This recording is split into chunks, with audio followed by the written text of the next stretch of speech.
Hey, what's going on, guys? So today I'm going to be going over my top 10 introductory board games.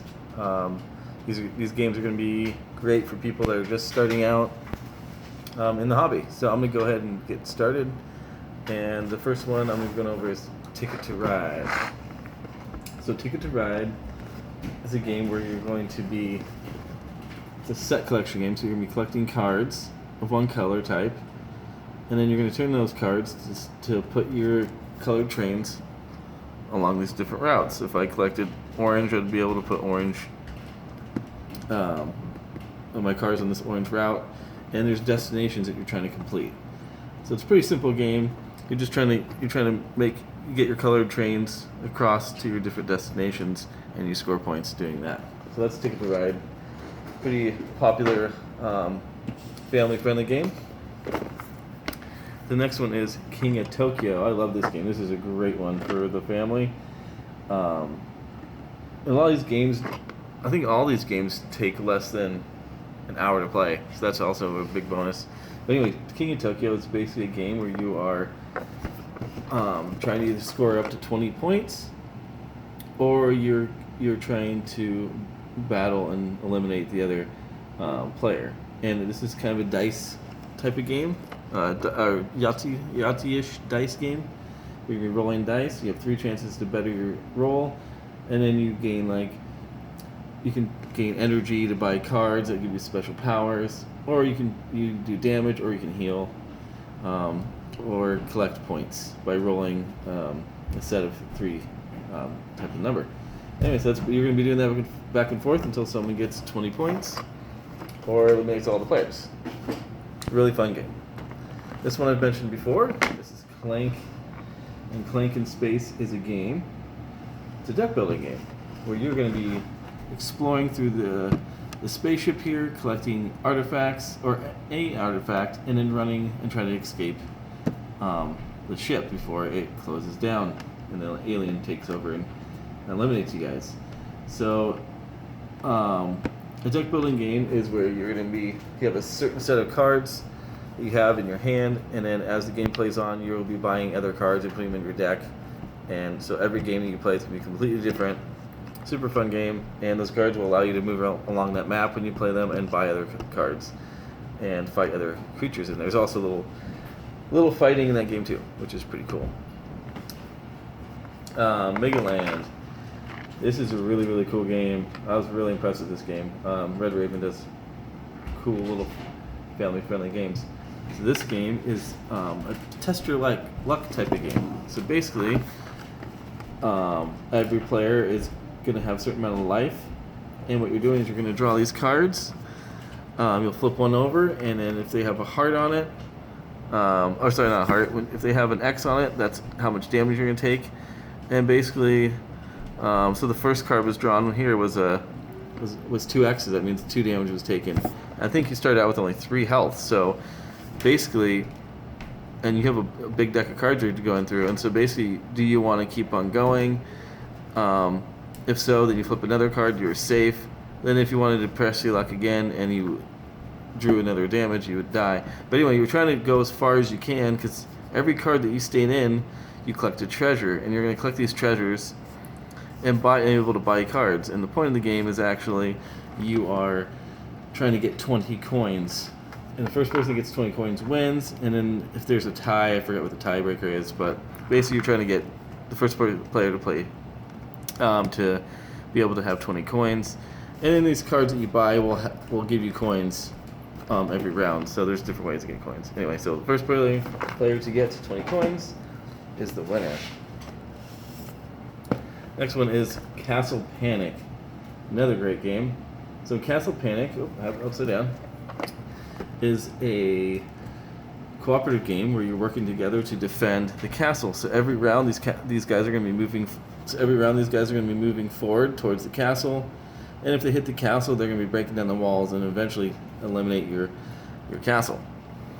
And when your last castle is taken out by them moving in, that's the end of the game. So basically you're trying to defend it. And once you've gone through all the monsters and defend them all off, you win the game. Basically, on your turn, is you are going to be playing cards at your hand to eliminate these characters. And how you do that is that, for example, if there's a monster in the sword area, you play a sword card, and you'd be able to eliminate it 1 hit point, because some of them have more than 1 hit point. If they are down all the way to the hit points, you remove them from the board.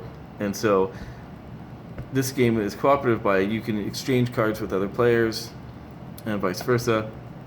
And then and you guys are just trying to plan out who has what cards. Like I might have some knight cards, so I might give it to the next player, so when this guy moves forward, he'll be able to use them. So basically, that's that game in a nutshell. There's a little more to it than that, but that's basically Castle Panic. It's a really cool cooperative game.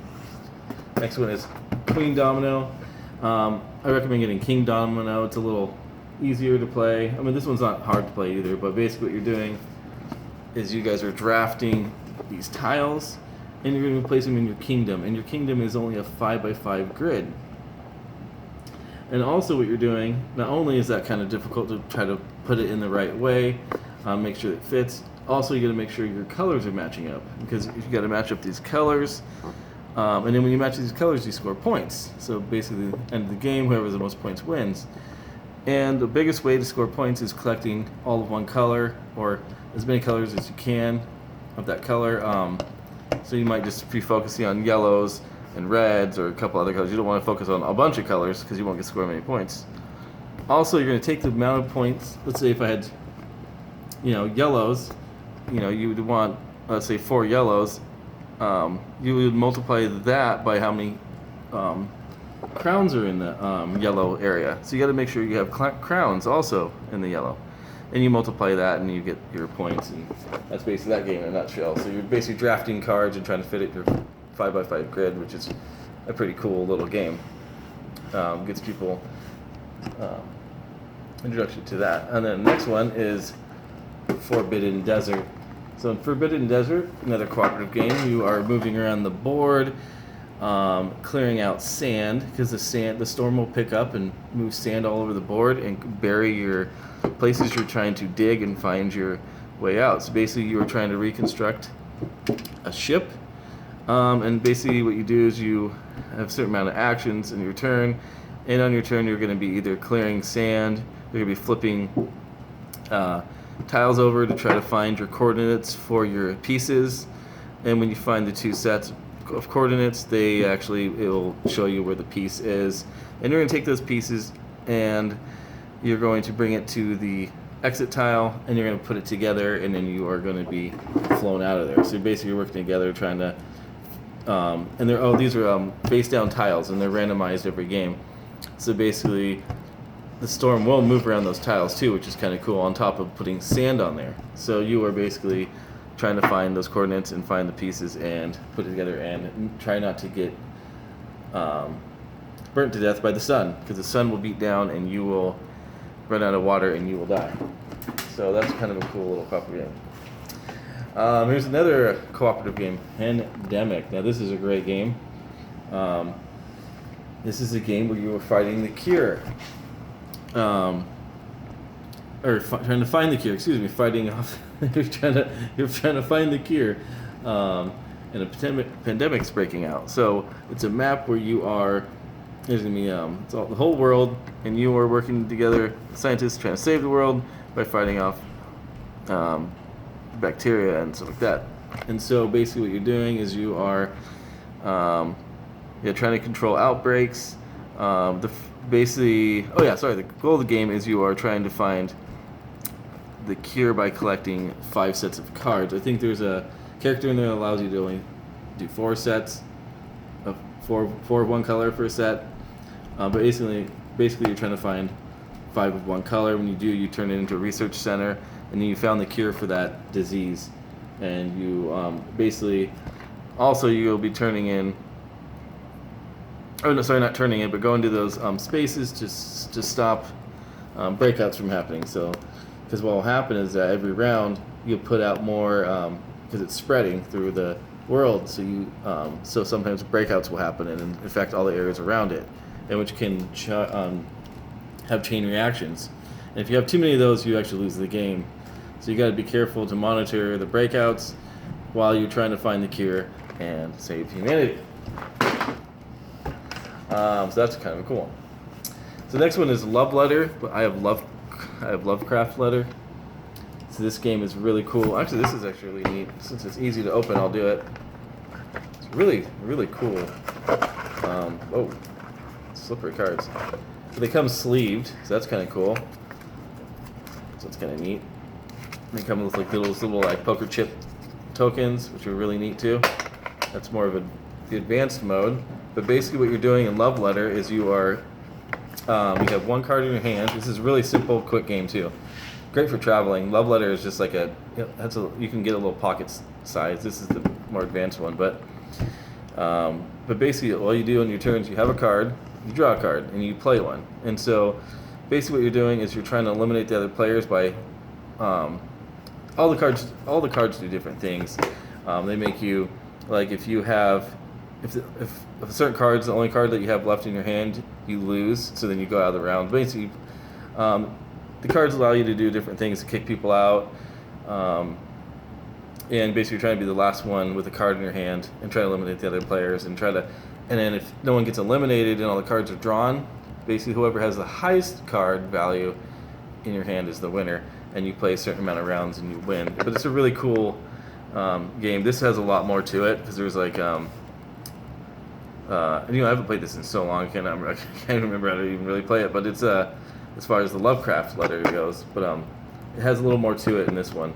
You can be insane or sane, and then they have some different abilities you can do, which adds a little more to just the normal Lovecraft. But Lovecraft Letter, Love Letter is a really cool, quick game.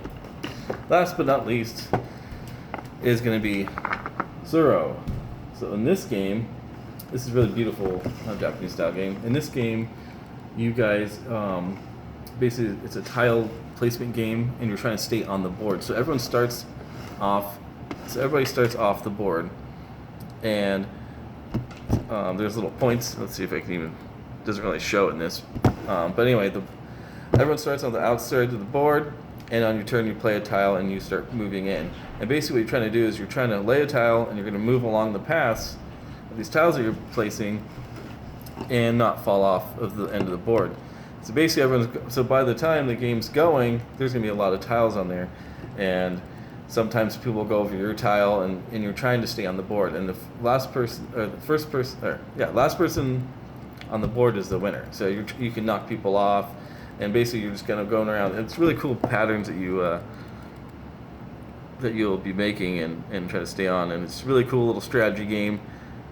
Sometimes you might want to hoard over in one little corner while everyone else is battling, trying to knock everyone else, get everybody else run off the board while you're just kind of doing your own thing. But the more players you have, it's a lot harder to do that. But it plays up to 8 players, so it's a good 2 to 8 player game.